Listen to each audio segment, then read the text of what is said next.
Ellis ķēķis jeb Hell's Kitchen ir rajons Ņujorkā netālu no Times Square, kas bija īpaša pasaule ar veciem sešstāvu īres namiem, ar sīkiem veikaliņiem, ēdnīcām, tavernām, ar visdažādāko tautību jauniešiem, jūrniekiem, saulesbrāļiem.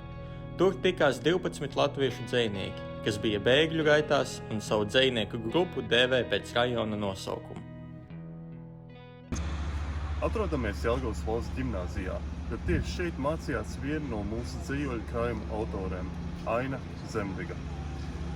Ellis ķēķa dzejoļu krājums tika izdots 2004. gadā, taču tā dzejoļi tika sarakstījusi ar 1945. un 63. gadu. Izvēlējāmies tieši šo krājumu, jo mūs fascinē ideja par grupu, kas trimdā raksta dzejoļus. Kā arī dzejoļi krājumā bija ļoti iedvesmojoši, sirds aizkaroši un burvīgi uzrakstīti. Meklējot dzejoļus, mēs skatījāmies pēc atslēgvārdiem, kas saistās ar dzējas dienas moto "Dzeja dejo". Apnicis asas eža adatas cilāti katram pretī, sirds glāsa zem cietā kažoka prasa. Viegli kā lapa vējos virpuļot, gribu to īso mirkli, kas saista šūpuli kopā ar kapu.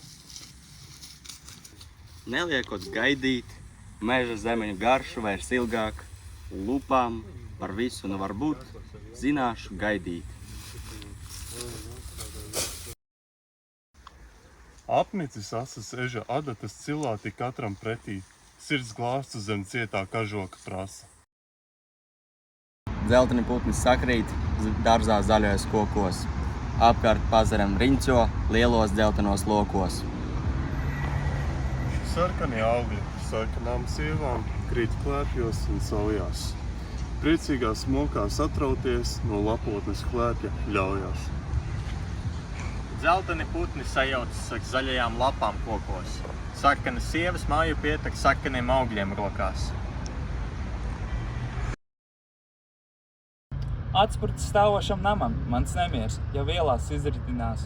Spurēnos virpuļos pīdamies, dzīdamies vīdamies, plešas kā audums, aizplandās, aizslaukot namus. No sevis izgājis jau visur esmu, un nerast mani nekur. Secinu, ka dzeja ir ļoti labs veids, kā saglabāt valsts kultūru un tās skaistumu, kā arī pašu valodu. Tieši tāpēc šādi pasākumi katru gadu ir ļoti noderīgi, lai iepazīstinātu jauniešu dzeju un arī to turpinātu un attīstītu.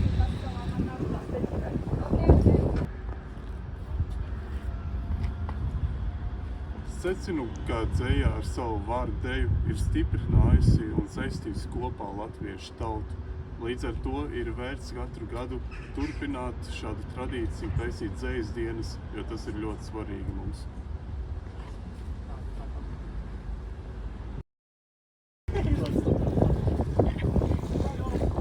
Secinu, ka katrā dzejola ir sava noskaņa un dziļa domā. Lasītājiem tikai to jāatrod.